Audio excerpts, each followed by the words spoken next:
E aí, galerinha do sexto ano, vamos continuar? Agora é a parte 2, nós estamos falando sobre a importância dos mapas, tá? Tinha dito para vocês na primeira parte do vídeo, né, com mapas aí super importantes, mapas antigos, e aqui eu apresento um deles para vocês. Então, lembrando que a cartografia é uma ciência, ela auxilia e muito a geografia e vice-versa, nessa compreensão e nesse entendimento melhor dos elementos que formam a superfície do planeta Terra, tá? Sejam eles elementos geográficos ou elementos naturais, não importa.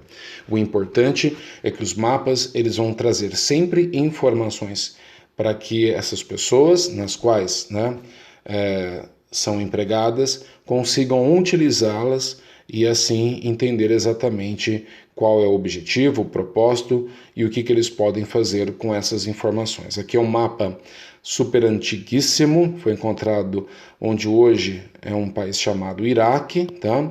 E é um mapa aí de mais de 2.300 anos de Cristo. Aí você deve estar se perguntando, isto é um mapa? Sim, isto é um mapa.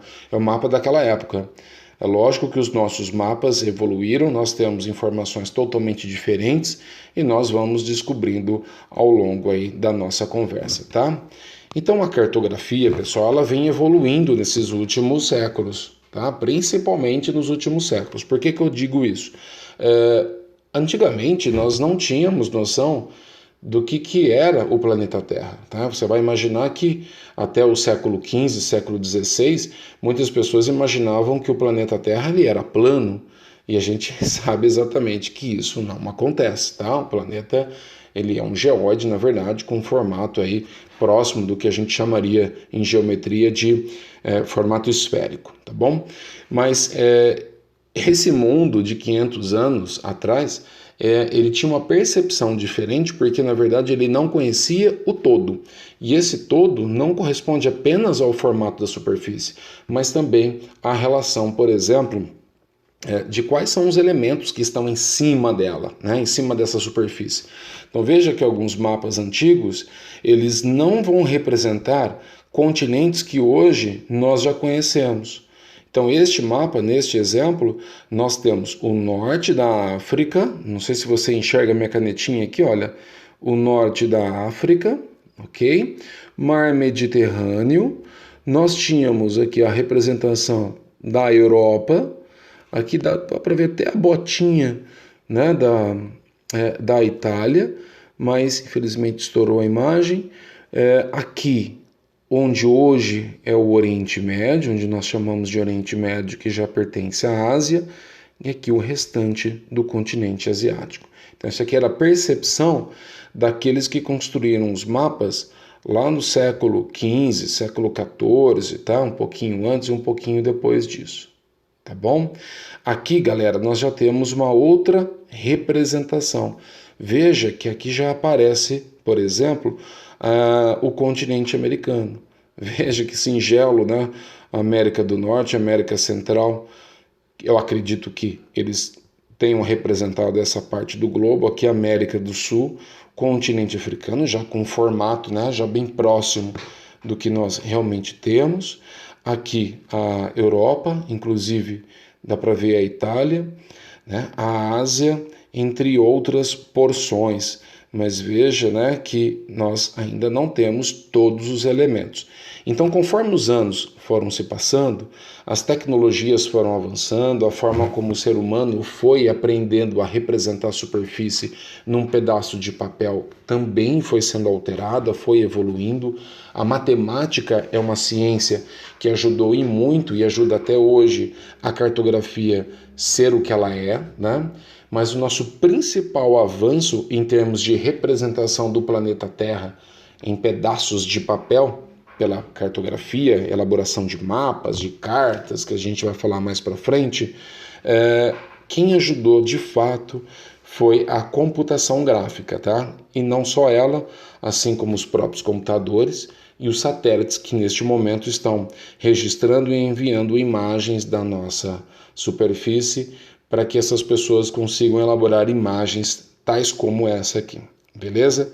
Então veja que a cartografia ela evoluiu tanto que hoje nós não representamos apenas a superfície do planeta Terra, a gente representa inclusive superfície de outros planetas. Bacana isso, né? Eu acho muito interessante. E a cartografia, ela é uma ciência que não está preocupada apenas em elaborar o mapa do Brasil, o mapa do estado de São Paulo ou o mapa mundi. Ela está preocupada, inclusive, em elaborar qualquer tipo, tá, de ferramenta ou de informação que sirva para a representação de qualquer profissional. Vejamos, olha, veja, este ano, este mês, esta semana, nós estamos atravessando um grande desafio aqui no nosso país, mas também de nível global. Nós estamos enfrentando a pandemia do coronavírus. Então, em alguns momentos, você quer descobrir, por exemplo, se o número de casos está aumentando ou está diminuindo em determinados países. E a gente passa a fazer pesquisas, e essas pesquisas elas vão trazer, inclusive, mapas. E em cima desse mapa eu consigo ver, por exemplo, quantas pessoas estão infectadas, né? Então eu uso a base do continente, a base de uma cidade, a base de um estado, né, o formato da superfície, para preencher com outras informações que podem sim ser utilizadas por diferentes pessoas, diferentes profissionais, né?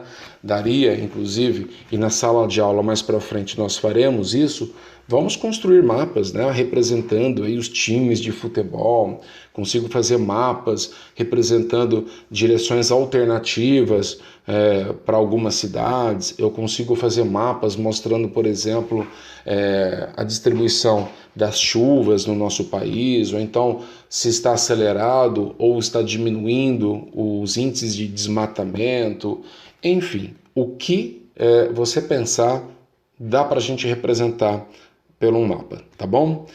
Aqui já é um assunto um pouquinho mais complexo, as projeções cartográficas, mas o que nós vamos fazer?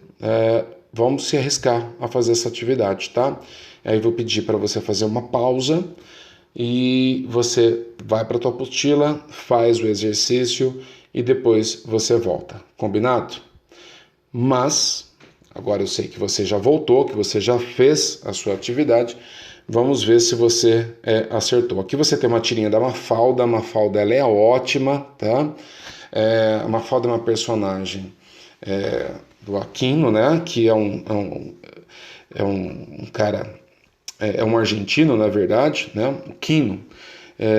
E ele constrói, então, essas charges com uma grande crítica com relação a dilemas da sociedade, tá?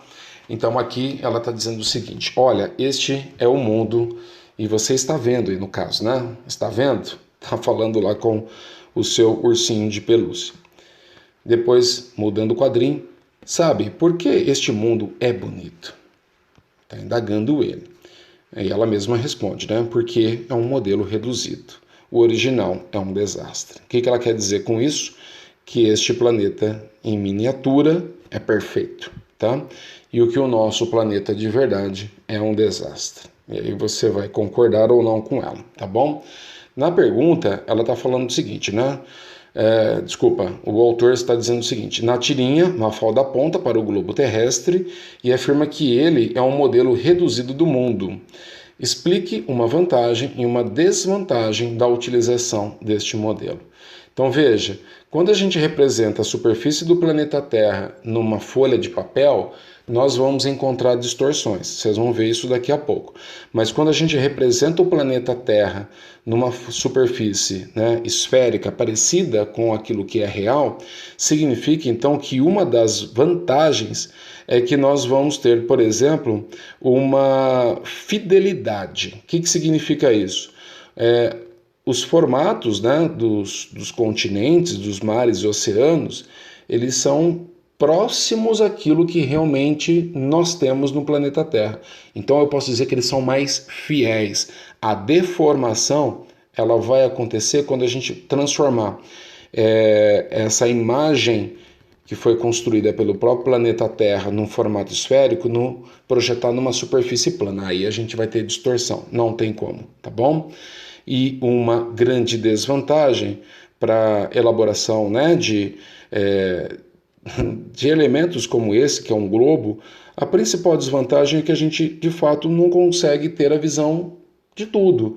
Então, quando você olha para uma face do globo, você só consegue enxergar uma, você não consegue enxergar a outra. Então, ele talvez não te atenderá, mesmo porque você vai ter que ficar virando ele toda hora, né? Mas é uma representação, e de qualquer modo, qualquer tipo de representação terá aí distorções. Bom, dá uma olhadinha, pessoal, aqui agora no nosso próximo assunto, projeções cartográficas, aquilo que eu estava falando para vocês, né? Então imaginem só que nós temos a superfície do planeta Terra distribuída num formato, tá, esférico. Tudo bem até aqui? Ótimo. Imagine então que você tem uma laranja e você desenha nesta casca da laranja todo o formato dos nossos continentes. América, Ásia, África, Oceania, tá? Antártica e Europa. Você faz esse desenho. Só que você, descontente, você não quer utilizar a laranja como uma representação cartográfica. Então, o que você pensa? Vou tirar a casca dessa laranja, vou abri-la numa superfície plana, como se eu estivesse esmagando a casca da laranja em cima de uma superfície, e quando você abre então essa casca, acontece um efeito. E o efeito é justamente esse. Tá? Imaginou? Acompanhou meu raciocínio? Quando você abre essa casca com formato esférico em cima de uma superfície plana, é óbvio que ela não vai comportar, ela não vai se adaptar, tá? Sem algum prejuízo. E o prejuízo dessa adaptação, é que ela vai ter um rasgo, ela vai abrir, tá bom? Nós vamos esticar essa casca, porque agora ela foi projetada numa superfície plana. Quando você, então, abre essa casca, você vai perceber que o formato desenhado dos continentes na casca da laranja foram alterados, igual nós estamos enxergando aqui, tá? Veja, por exemplo, que aqui nós tivemos um certo prejuízo, né? Olha só, a Ásia, ela aumentou de tamanho, beleza? Enquanto na parte, por exemplo, que não foi alterada, que não foi prejudicada, que não foi rasgada da casca, permanece igual. Mas nesse ponto em específico, no sul do continente africano, ele já foi alterado, ele já ficava um pouco maior do que de fato ele é. Então, o que nós dizemos na cartografia?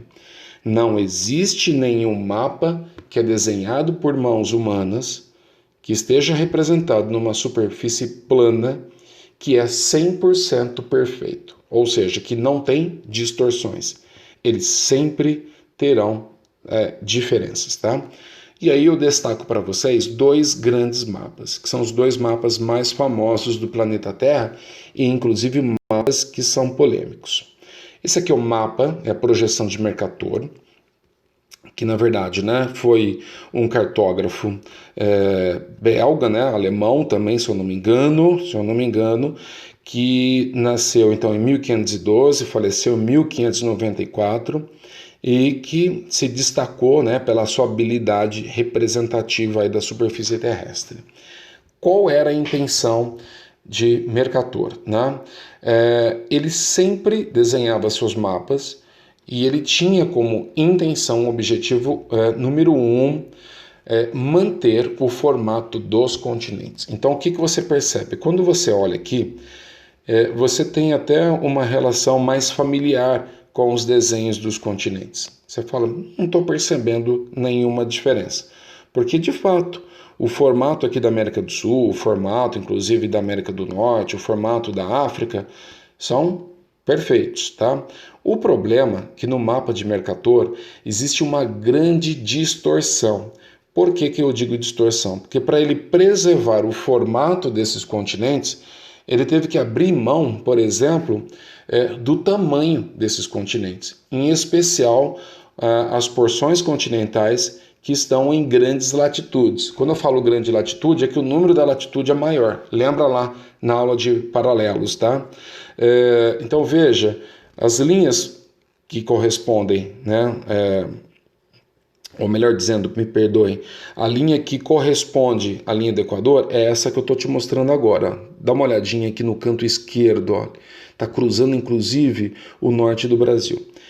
Todos os países e os continentes que estiverem próximos à linha do Equador, eles estarão numa baixa latitude. Portanto, a deformação, a distorção, ela é menor. Mas conforme você caminha em direção ao norte da representação ou em direção ao sul da representação, o que você vai perceber? Que sim, nós temos uma grande distorção. Ele conseguiu manter o formato, mas ele perdeu no tamanho. Então nós dizemos que esse mapa aqui, ele não representa a realidade da superfície terrestre. E ele coloca, por exemplo, o Brasil, que é o quinto maior país do mundo, menor, inclusive, do que a Groenlândia, que é bem menor do que o Brasil, tá bom? E aqui na representação dele está tão errada, está tão equivocada, que ela parece maior do que o Brasil. Já o Peters, ele já procurou fazer exatamente o quê? Uma projeção diferente, tá? E vocês vão perceber que é um mapa muito mais atual. Veja aqui, né, quando que Peters nasceu e quando que ele faleceu.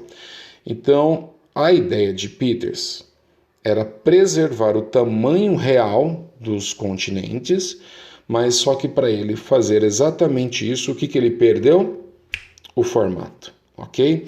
Então nós chamamos o mapa de Peters de equivalente, porque ele vai prevalecer, tá? Ele vai manter a equidade, ou seja, as distâncias verdadeiras entre os pontos, inclusive dos continentes, e enquanto isso o mapa né, de Mercator vai preservar o tamanho, né, o formato. Perdão, eu falei tamanho, mas é só apenas o formato, tá? Então vai ser um mapa conforme, ele se preocupa mais com a forma. E aí você vai perceber, com as suas comparações, vai conseguir notar agora o tamanho que o Brasil está e o tamanho que a Groenlândia é de fato.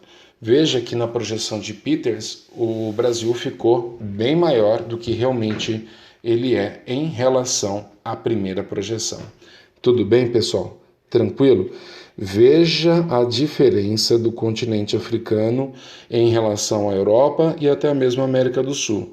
Veja que aqui no mapa de Mercator, o continente africano ele fica muito menor do que em relação até mesmo à América do Norte. Veja, faça a comparação, tá? Com calma.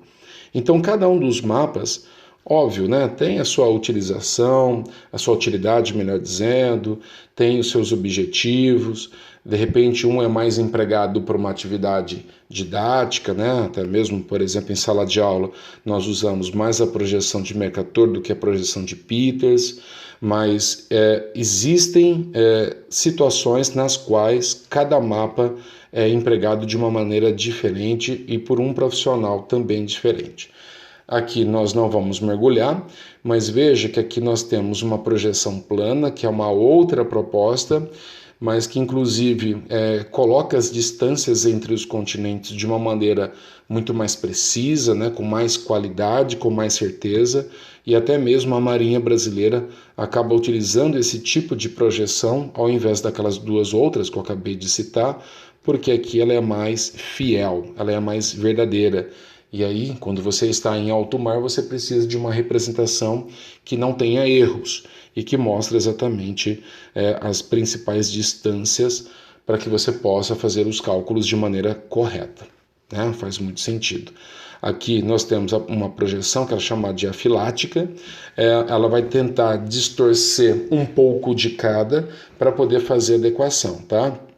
Então aqui, como o próprio texto diz, ela vai distorcer um pouco a forma, um pouco o tamanho, né, que é a área, e também as distâncias entre os pontos, mas ela consegue gerar um mapa que tem aí, na verdade, um equilíbrio. É como se esse mapa, pessoal, fosse o filhinho, o híbrido desses outros dois primeiros, tá? Imagina que eu misturei o mapa de Mercator com o mapa de Peters e eu consegui construir esta projeção afilática, ok? Vamos então analisar esses exercícios para que a gente consiga encerrar a nossa aula, tá bom? Então eu peço que você dê uma pausa, vá para a apostila, faça os exercícios e depois volte para conferir aí a correção. Bom, se você já fez, agora é a hora da gente conferir aqui as nossas atividades. Muito bem, então continuando, pessoal, aqui a atividade 4, ela diz o seguinte, né? Que a cartografia, ela usa um tipo de mapa chamado anamorfose. O que é isso? Anamorfose, a palavra aná, né, no caso o A, está representando a possibilidade de que aquilo ali não tenha uma forma concreta, uma forma padrão, beleza? Então a gente consegue brincar com o formato dos continentes, dos estados, seja lá o que for que você estiver representando. Aqui é o Brasil político, né, no ano de 2019, então nós temos todos os nossos estados, as nossas unidades da federação formando o nosso país. E aqui do lado você tem um mapa super, hiper esquisito, que é na verdade o nosso mapa de anamorfose. Então o que ele está fazendo, né? Ele está trazendo aqui como título a população por unidade da federação. E lembrando, pessoal, todo mapa ele precisa ter o quê? Um título, ok? Um título. Ele precisa apresentar uma legenda, ele precisa apresentar uma fonte e, sempre que possível, apresentar uma orientação, ok? Como nesse caso aqui, a bússola, né? Ou melhor, a rosa dos ventos, norte, sul, leste, oeste, já está bem posicionada, tá? Indicando exatamente qual que é o sentido do norte, do sul e assim por diante. Aqui, qual que é o estado que você enxergou com a maior quantidade, né, de pessoas? Então, aquele quadradinho deste tamanhozinho representa uma unidade que corresponde a 1 milhão. Então, quantos milhões ou quantos quadradinhos caberiam aqui dentro do estado de São Paulo, né? Então, aproximadamente 44, que é a população do nosso estado. Então, a pergunta diz o seguinte, né? No caso A, qual é a orientação, com a orientação do professor, identifique a unidade da federação com a maior população, justifique sua escolha. Então, qual é o estado com a maior quantidade de pessoas? Sem sombra de dúvida, o estado de São Paulo, certo? O estado de São Paulo é o maior, portanto, maior população. Quais são os menores em termos populacionais? Dá uma olhada aqui, ó, né? O Amapá, Roraima, o Acre, certo? Tocantins e assim por diante. Tranquilo, né, pessoal? É só questão de habilidade e conhecer mesmo, né, as propostas, e através de exercícios ao longo do tempo nós vamos conhecendo outras possibilidades e entendendo exatamente como que nós podemos usar a cartografia no nosso dia a dia. Beleza? Agora, nosso próximo assunto é a questão de uma representação também da cartografia, que a gente chama também de projeção, tá? Então, quantos tipos de projeções nós temos? Dá uma olhadinha aqui, nós temos a projeção cilíndrica, e olha que legal, né? Esse desenho é como se nós pegássemos o globo terrestre, envolvesse ele com uma folha de papel e projetasse todo o formato, né, dos continentes e dos mares e oceanos nesta folha de papel. E quando a gente abrisse então essa folha, qual seria, né, a imagem que nós teríamos? Algo próximo como esta, tá? Então esta projeção neste formato, como nós conhecemos geralmente como mapa mundi, é o que nós chamamos de projeção cilíndrica, tá? Mas eu tenho outros tipos de projeção. Vamos dar uma olhadinha aqui. Essa aqui é a projeção cônica. A projeção cônica, ela tem como, né, o seu ponto de visão um ponto diferente daquela anterior. A cilíndrica envolveu o planeta Terra inteiro. A projeção cônica, ela tem como objetivo representar geralmente um dos hemisférios. Então aqui nessa representação é como se nós criássemos um cone em volta do globo, projetando aí os formatos continentais e oceânicos do hemisfério sul, e quando nós abríssemos então esse papel, nós teríamos esta representação. Então essa aqui é a representação cônica, beleza? E a última que nós temos é esta aqui, que é a projeção azimutal, que inclusive cai muito em vestibular. Qual é, né, o ponto aí de observação? Olha só, é como se nós abríssemos aí uma folha de papel, colocássemos em cima de uma mesa e começasse a transferir o formato aí dos continentes para esta folha. Então é lógico, né, que metade é cortada pela linha do Equador, formando o hemisfério sul, e depois a outra metade do hemisfério norte. Então a pergunta é, será que eu vou conseguir representar todas as formas continentais nesta folha de papel? É lógico que não. Então, nesse tipo de representação, nós vamos representar com melhor clareza somente aquelas formas que estiverem no hemisfério norte, ou se eu colocar esse papel no hemisfério norte, é lógico que eu vou conseguir representar os continentes que estão nesta porção do globo, tá? Mas eu também consigo fazer algumas adequações e representar o hemisfério norte aqui também. Só que aí, na hora que eu represento isso, nós vamos ter uma série de deformações. E essas deformações não são legais. Tá bom, pessoal? Tudo bem até aqui? Vamos então agora fazer uma atividade. Lembrando que isso aqui é uma aula só para a gente entender um pouquinho mais o módulo 3 e depois, quando retornarmos às aulas, nós vamos mergulhar nesse assunto com bastante tempo, tá? O mapa mundi a seguir mostra a projeção cilíndrica conforme de Mercator sobre a projeção equivalente de Peters, tá? Então nós estamos trazendo os dois mapas ao mesmo tempo. Com a ajuda de um atlas, compare as dimensões e as formas da Groenlândia com as do continente africano nas duas projeções. Galera, olha que legal! Tudo que vocês estão enxergando com a linha pretinha é a representação de Mercator, tá? E tudo que vocês estão enxergando no verde é a representação de quem? De Peters. Show de bola, tá? Então veja que os dois mapas são extremamente diferentes um dos outros, tá bom? Então pega um GeoAtlas se você tiver em casa, ou se você tiver aí possibilidade de consultar o Google Earth, ou até mesmo, né, os mapas mundis à disposição na internet, em Google Imagens. Aproveita aí para você descobrir um pouco mais nome de outros países, tá? E fazer essas comparações. Beleza, pessoal? A aula ficou muito extensa, não é essa a intenção, mas tudo bem, né? Você pode, inclusive, utilizar aí para assistir o vídeo a opção da velocidade. Tá bom, galerinha? Fiquem com Deus aí, até a próxima aula.